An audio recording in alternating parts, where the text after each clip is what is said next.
She was found in pieces, wrapped in burlap, weighted down, and left to drift in the Willamette River. The newspapers called her Wisdom Light murder victim, but her name has been lost for nearly 80 years. Police once thought she was a teenager, then decided she was middle-aged. Her remains went missing for decades, only to be rediscovered recently. Who was she? Why was she erased twice, first by violence, then by neglect? This is her story.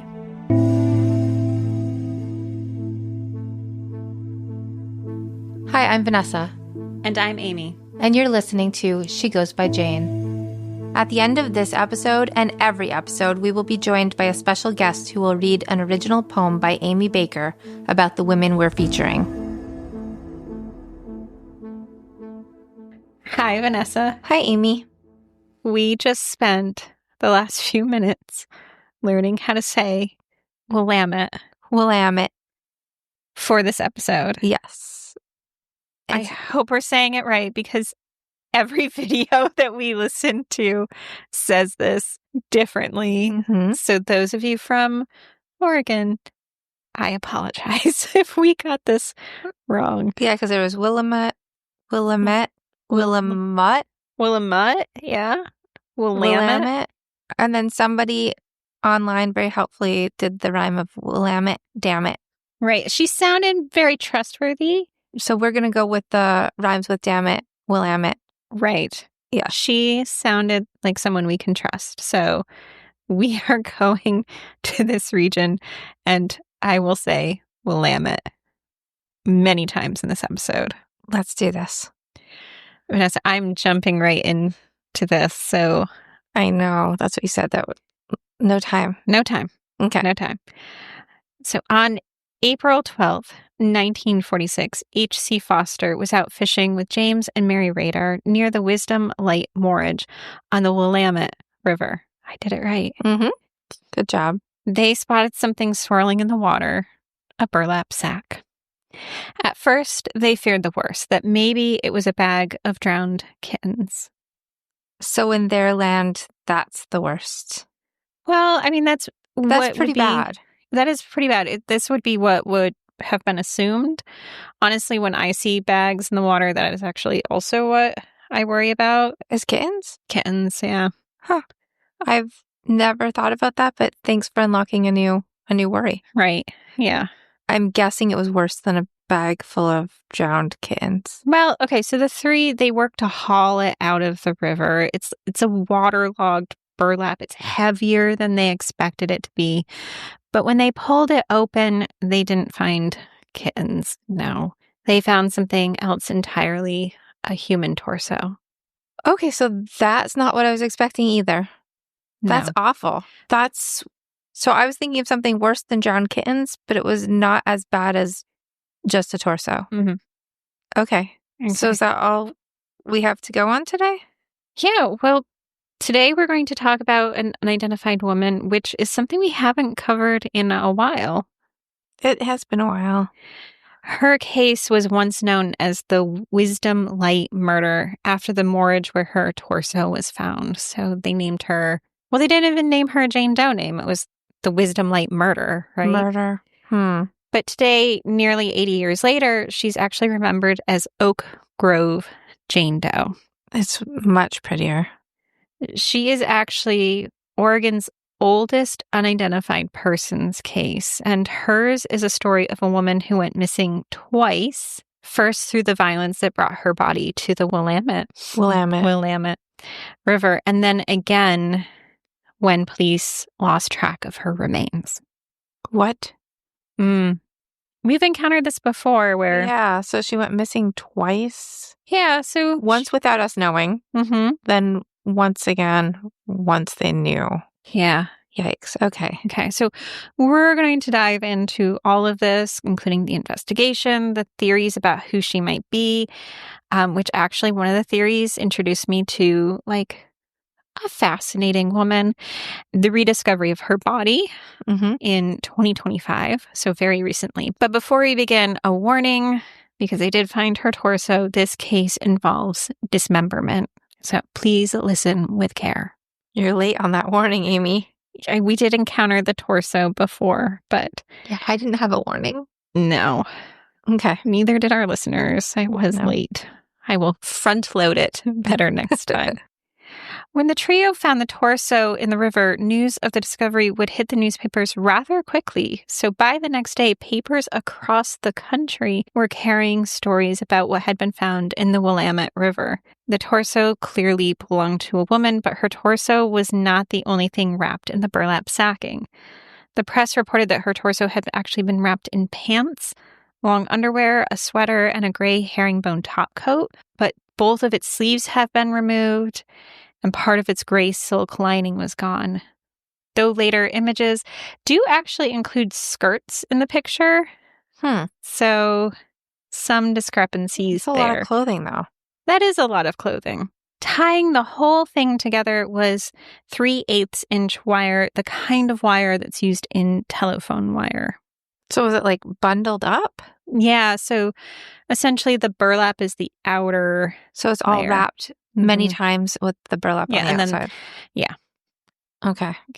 Her body was sent to the Clackamas County coroner, Ray Relance, and with little information to go on, he determined that the woman was likely in her teens or her early 20s. And remember, identifying age in cases like this is considered rather new at this time. It's still an inexact science, and it's unlikely that Relance had much experience in the dating of human remains, particularly when those remains were only a torso.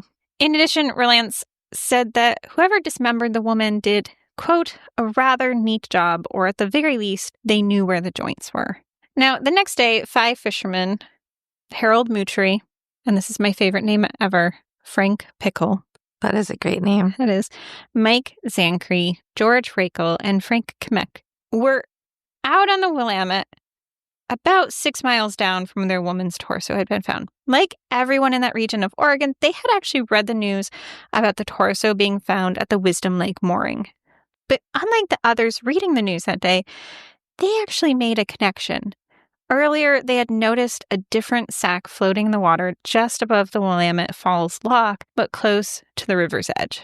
They said they'd seen it there about a month before, but they'd ignored it and they just passed it by, which is literally me. I would have been like, don't know. Don't know, don't care.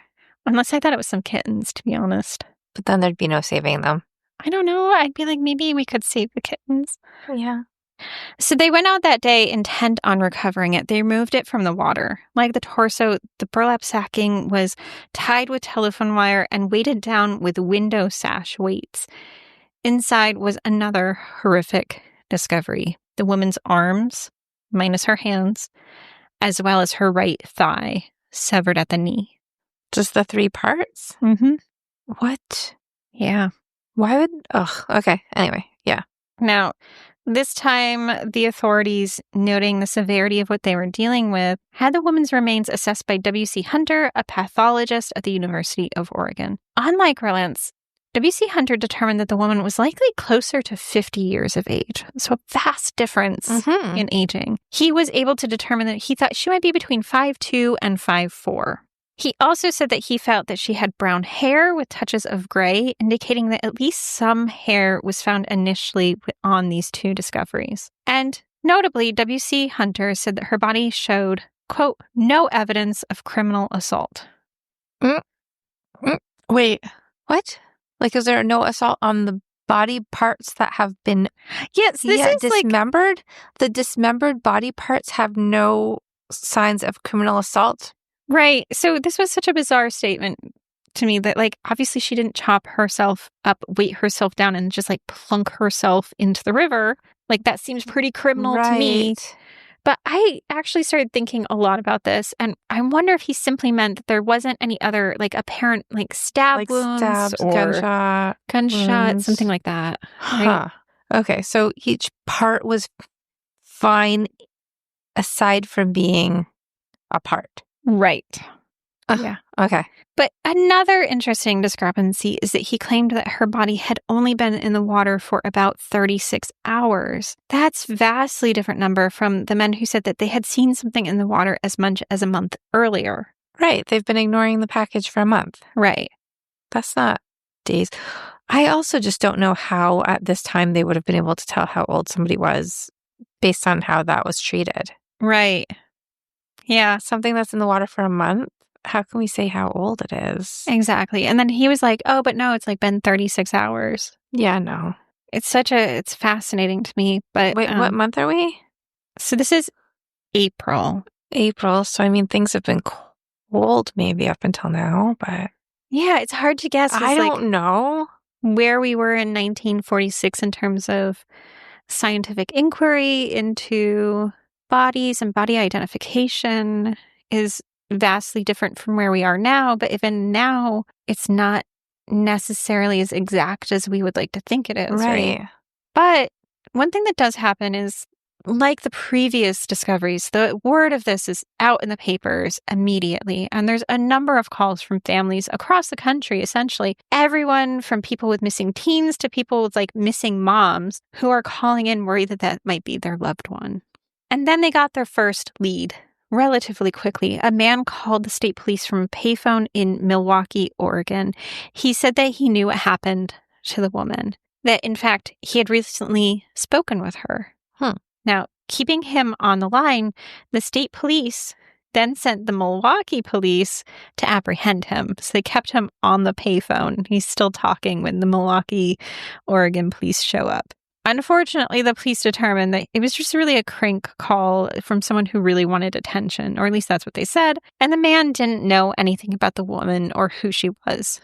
There are few true leads in her case, it seemed. Throughout the rest of 1946, though, new discoveries keep her story in the paper. Several months later, as August slipped into September, fragments of a human scalp were found near the Oregon City Falls. These were believed to belong to the unidentified woman, whose case was, again, being called at this time the Wisdom Light murder. Then, on Sunday, October 13th, married couple Mr. and Mrs. Roy Clutter, I don't know her name, I'm sorry, that's how they refer to her, were walking along the river when they saw something in the water. Roy was the one who checked it out and wanted to see what they had found, and wrapped in pieces of what was originally described as tan shirts. And once again, weighted down by window weights, was the woman's severed head. This time, a detailed examination was done by Dr. Howard Richardson at the State Criminology Laboratory. He determined that she was more than 50 years old, so that confirms an older age, that she did have brown hair that was turning gray. This hair had been curled tightly and held down by bobby pins. So, she's twisted her hair, secured it with bobby pins to kind of get the curly effect when you pop the bobby pins out. So it was still curled, in the curlers. In the pin curlers, yeah, essentially. And to me, this indicates this is a woman who was likely, at home when this happened. Getting ready for bed, right? Probably either getting ready for bed or had gotten up, was going to take them out, right? Yeah. Of note, she also had dentures, which doesn't look to be a full set, but more like a dental plate. This, again, affirmed the idea that the victim might be older. Dr. Richardson determined that the woman had been struck with a blow to the right side of the skull, likely from a heavy instrument that had fractured her skull.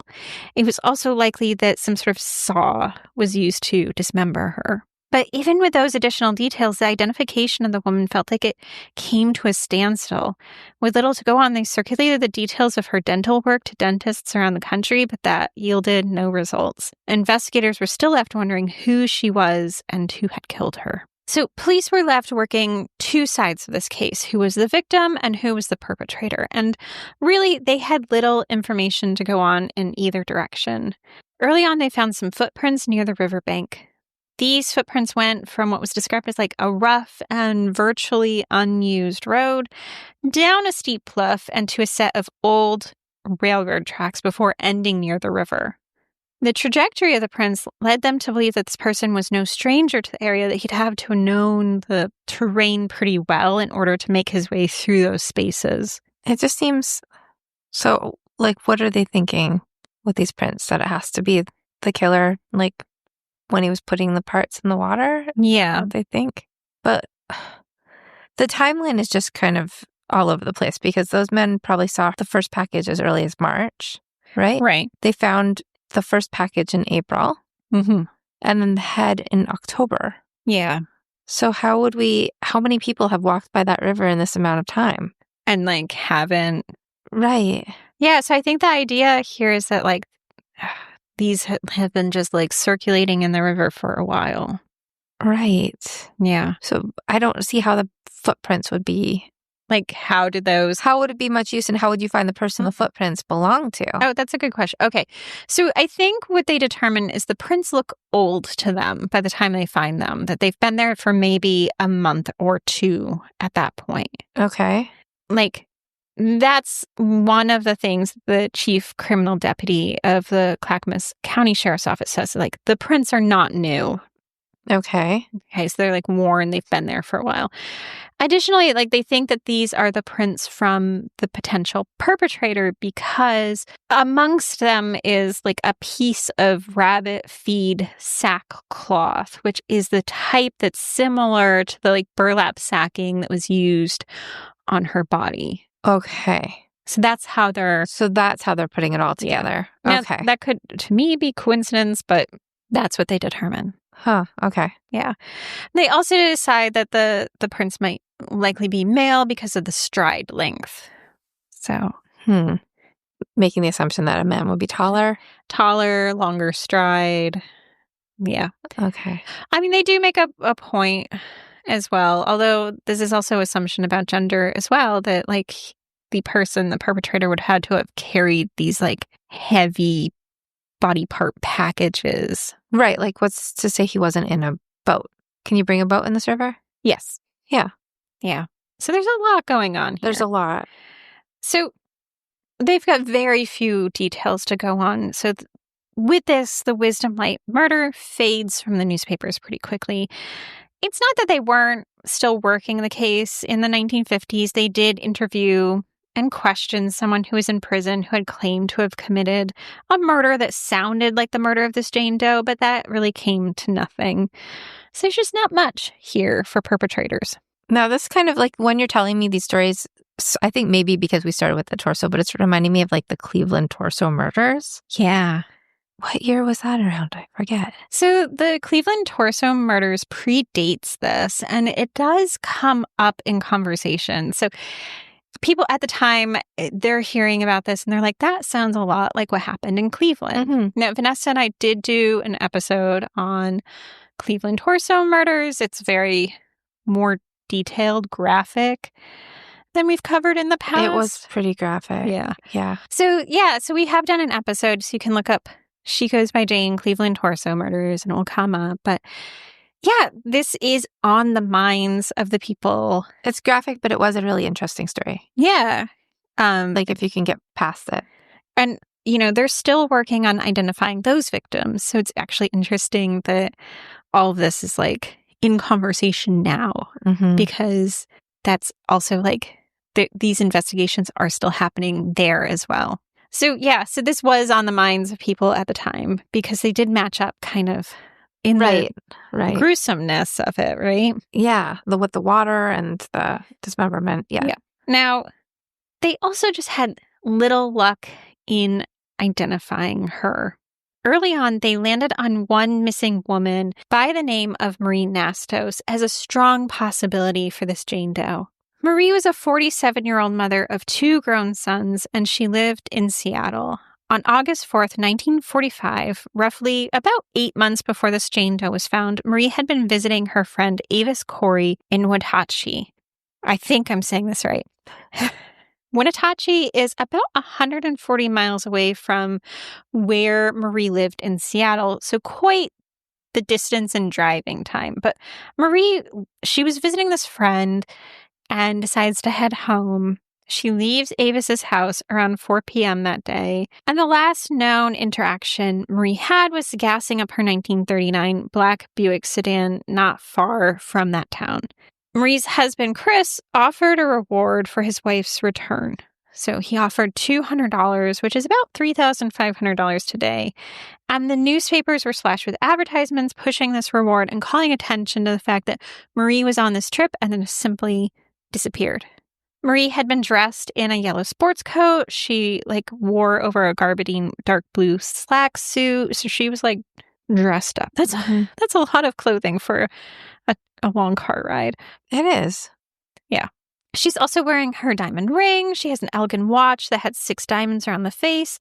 The ads even talk about the nervous habit she had of pleating her skirt when she was sitting. Like, basically, she would, like, fold the fabric over itself, like, in, like, little pleats. It's a cute little Yeah, like, habit. this ad is so fascinating to me because it's, like, a way to humanize her, of course, but it also shows, like, how much attention her family paid to, like, these little habits of hers, right? But it's nice that they thought to put that in the ad. Right, like, this is how you Huh. might recognize her. Yeah. Now, Marie's sons, they were both serving overseas in the armed forces, and they're quickly notified her as quickly as possible about their mother's disappearance. One of them, Alvin, he asked for leave from where he was serving in the Pacific to come home to help search for her, though he said he did know his father was doing everything possible to find his mother. He even asked repeatedly for loan of a military aircraft that could take photos from the sky, hoping to trace his mother's route to see if they could locate her by air. And I don't know if that ever happened, though. Now, with news of a body being found south of them in Portland, I'm not sure if they initially believed this could be Marie, given the distance, because she, was not in that area. Mm-hmm. And this wouldn't have been on her way home. Still, Chris did travel to Portland and determined that it wasn't her. He stated that the clothing, it didn't match up to the clothing that she had gone missing in. And additionally, Marie was described as having good teeth, and the Jane Doe did have dentures. Okay. And more telling, Marie had had her appendix removed, and the torso of the Jane Doe showed no surgical scars. Now, in contemporary posts about Jane Doe, who is, again, now commonly known as Oak Grove Jane Doe, people still ask if it's possible if this was Marie. So Marie's name is, like, still brought up because it's just, like, not well-documented places that Chris did go and determined it was not her. Right. I mean, I think the dentures and the lack of appendix scar are two really Right. Like, clothing's solid one thing. clues. Yeah, clothing can be changed, right? But Exactly. She could have easily have decided to head in a different direction. There are a lot of factors there, but, like, physically she's not matching up. Mm-hmm. So to me, this seems like a really unlikely scenario. And yes, like, at the time, in 1946, like, this was put to rest. But Marie herself does remain a mysterious figure. There is actually little information I can find about her after 1946. It doesn't seem to me that her case was solved, but she's not listed in any online databases like NamUs or volunteer sites like the Doe Network or the Charlie Project. So it's highly likely that Marie has become one of the missing who essentially has gone missing again, this time from the archive. Now, the last article I can find about Marie is about 2 women who become convinced that they saw her at a Seattle establishment, one a restaurant, the other a confectionery shop. And they said that the woman looked like Marie and seemed nervous and had difficulty making decisions. And at the confectionery shop, she walked out forgetting her purchase on a counter, and she later returned for it. So they're like, we think it's this Marie lady, right? So what did they think about, like, with the confusion? Well, Did they have any? Because I know, like, when we talk about some of these older cases, there's always, like, themes. Are you about to ask me if they thought she had amnesia? Something like that. They did. They did? Yes. Because they're like, a woman who's confused and missing. Yes. It must be amnesia. Yes. So amnesia, which is my favorite 1920s through 1940s missing persons trope. Yep. So they did. So those women did say that? Yeah.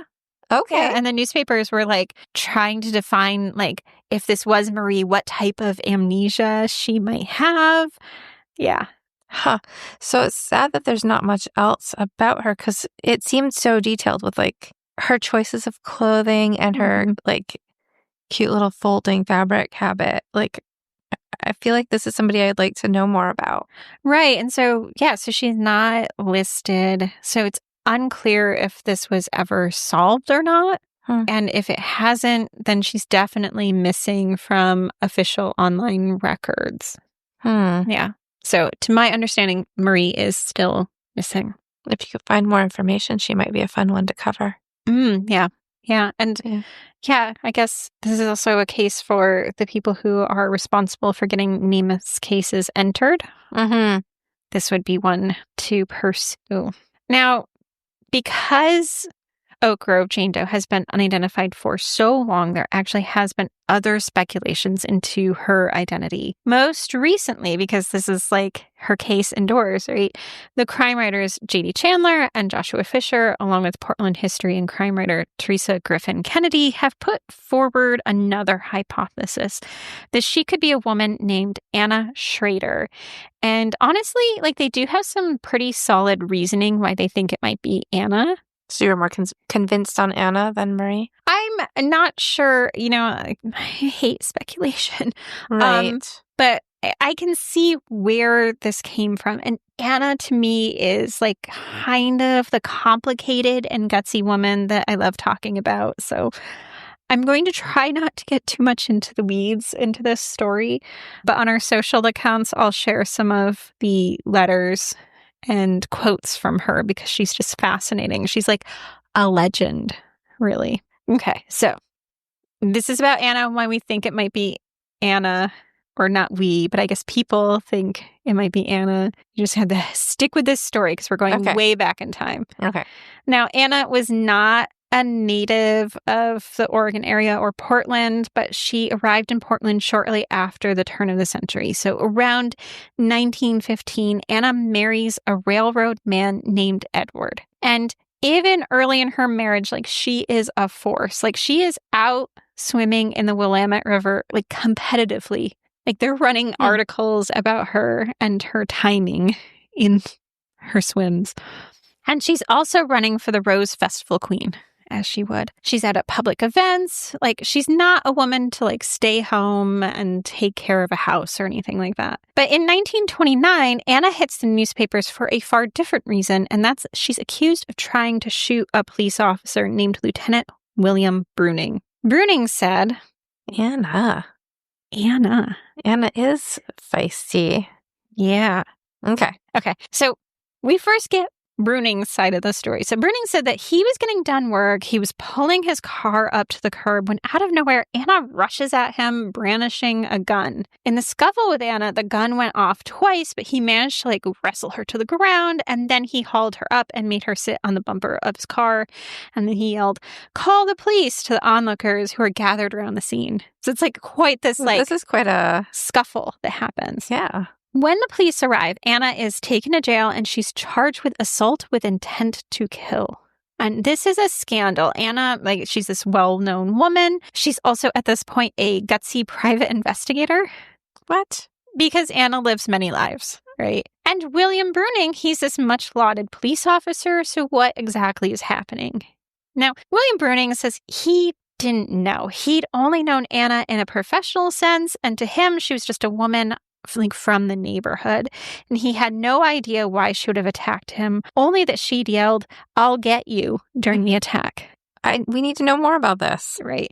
Well, because I have more to tell. So much more. Okay, and this is the short version. So to Anna, this is news to her because, before she's even bailed out of jail, she's letting them know that she knew William in the biblical sense. Okay. Like the two had actually But he said she was just like a woman from the neighborhood that he had been having an affair with for the past 8 years.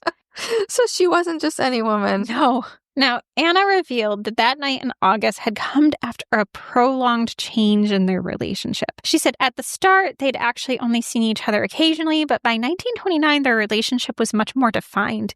Despite having a wife and children, William would visit Anna's apartment every day. And she often fed him dinner.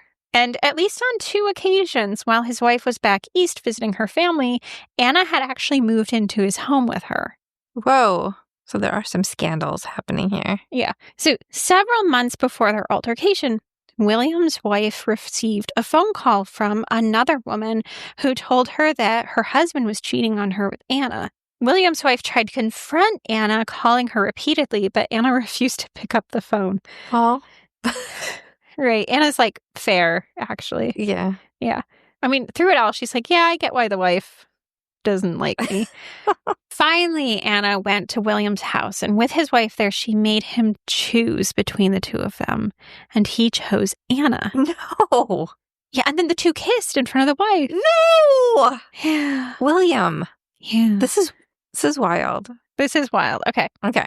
But that's not the end of it. Oh. Because soon after, William and his wife went to the police chief and spoke to him about what was going on. But I get the sense that that meeting, they painted Anna as this obsessed woman who was concocting untrue stories of an affair. So, like, maybe when Anna went home, then William's like, no, I just did that to keep her calm. Yes, I think so. Yeah, okay. Right. So Anna's heartbroken. Not just because of how William is treating her, but because he's damaging her professional reputation.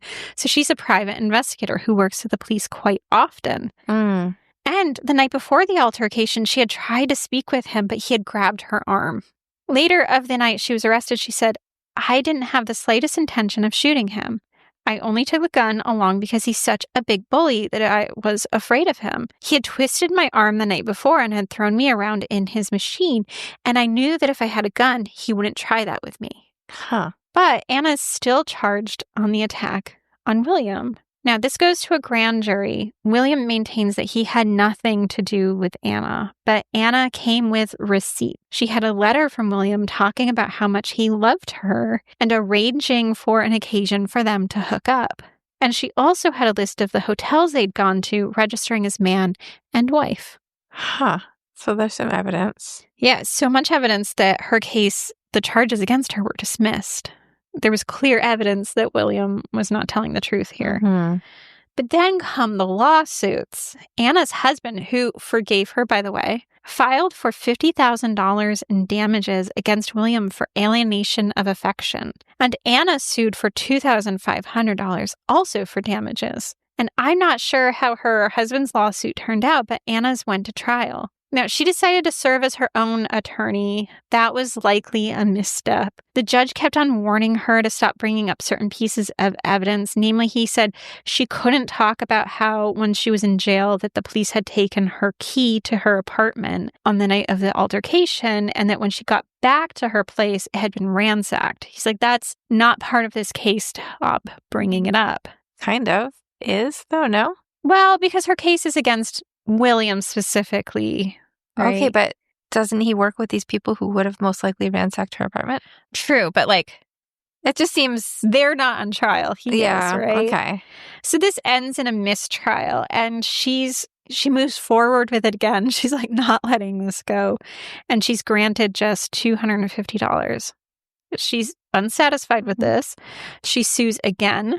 This time she's awarded $5,350. And during the course of these trials, it also became clear that Anna didn't trust the police force. She stated publicly that it was essentially a good old boys network and that she didn't want to have them come in because they were just going to defend him. Now, William, he's not just going to feel the weight of Anna's wrath financially because of all this publicity. He is first put on leave for 30 days from his job, and apparently this was originally at his own request. This becomes much more permanent as his employment is scrutinized. He's found to have lied, of course, but also the bigger problem is he has conducted this affair while he was supposed to be on duty. So he's doing this during his working hours. Okay. So William lost his job. After the trials, Anna would be besieged by a series of misfortunes, like someone shooting into her apartment, or her car catching fire, mysterious accidents. I see why you're getting convinced here. Are you also becoming I'm being convinced. Okay, but this is so many years earlier, right? Yeah. Okay. Now, in 1931, she goes on to, again, talk out about police corruption, testifying in front of a Multnomah County grand jury that as a private investigator, she had been privy to a lot of information, primarily that brothels and speakeasies were paying off cops. She brought with her what she called her little black book and promised that she could name names. But after that, really not much is heard from Anna, which is really suspicious for a woman who led a very public life before now. Mm-hmm. Finally, on April 5th, 1946, she appears in the papers again.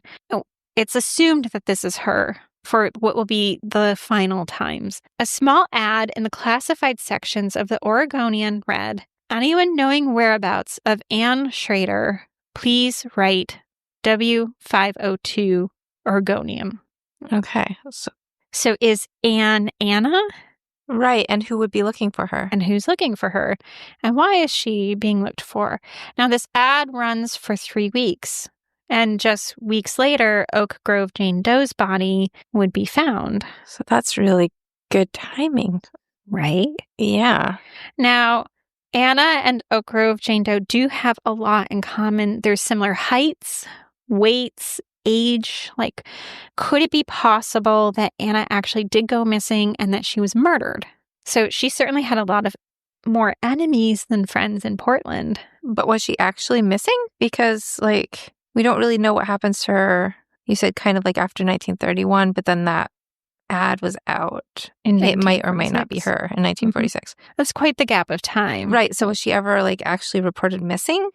Well, so at this point, Anna would have been living probably likely on her own. Her husband died like a few years prior. Okay. Right? Like I don't believe had children, right? So this would have been like, she would have just been like friends who would have known about her. What would have happened to Anna? Yeah. So what these crime writers point out is that, there's not the sort of paper trail for Anna after this time period. Huh. Like addresses and that kind of thing. So their assumption, their hypothesis is that this actually could be Anna, or that Anna actually did go missing. But did Anna even go missing in the first place? I just find it so interesting that we don't know. We don't know. Like, did Anna go missing? Where is Anna? Right. Is she missing? Did she just, like, live out her life quietly somewhere? Right. Is the Anna Schrader that they're looking for the same person as Anna Schrader? Right. So many questions there. So many questions. Okay, well, yeah. And we still don't know if that's Oak Grove Jane Doe. Right. But we might finally be closing in on an answer, but this answer has not come without its own difficulties. So we have to go back to trying to identify who is Oak Grove Jane Doe. And you said do we end up losing her at some point? Yeah. So first, in 2008, there's an attempt to look at Oak Grove Jane Doe's case again.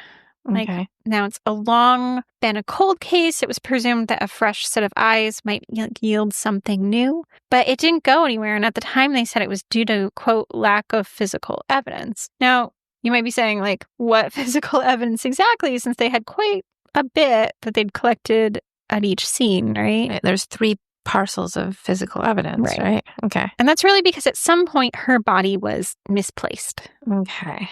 Yeah. It's not until recently that police made clear in a statement saying, in the 1950s, critical evidence, including the victim's remains, went missing from law enforcement custody with no documentation of their disposition. This halted further progress in the case. Now, this is not unusual, particularly in older cases. We've talked about how this has happened in like little talked about cases, like the Pyre Jane Doe case, whose remains were in a box for a while and nobody really knows where those went. And it has happened in more high profile cases, like some of Ted Bundy's suspected victims, whose remains are also missing. And in a particularly tragic case out of Washington that you and I covered, the Pierce County Jane Does, how the remains of 3 unidentified persons were actually sent to a landfill. Right. Which to me is even way worse than losing. Like, oh, we actually know.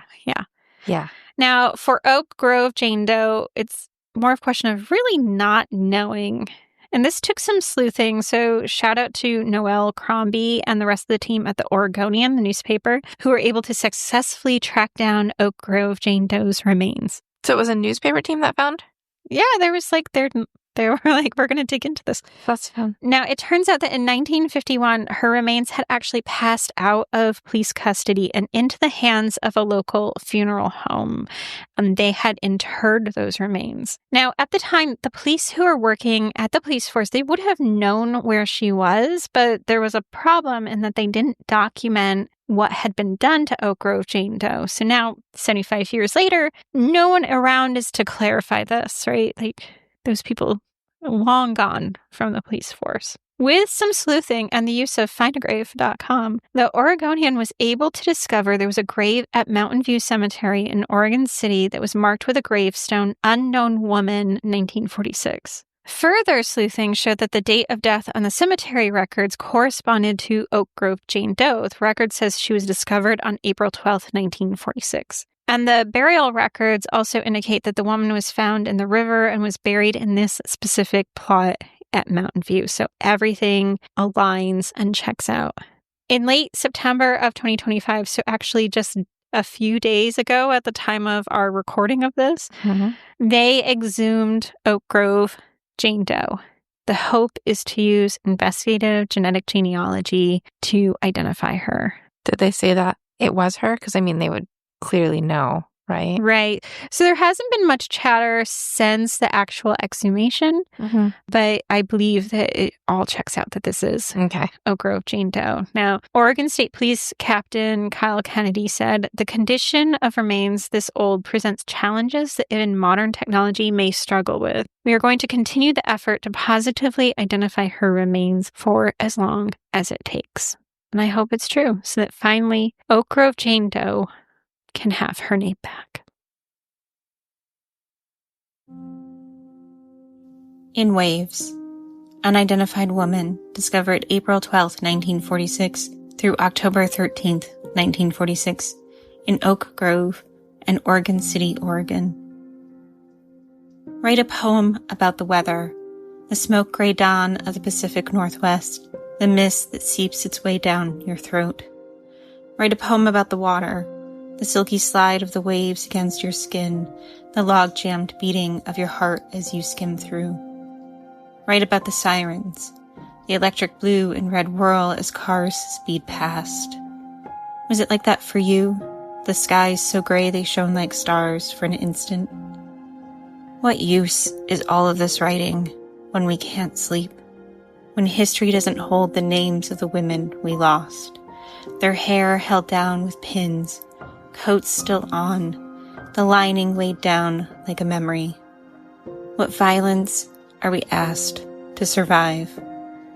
But we slip our feet into the water, test it out one more time, watch the mist give way to the steady beat of the sun.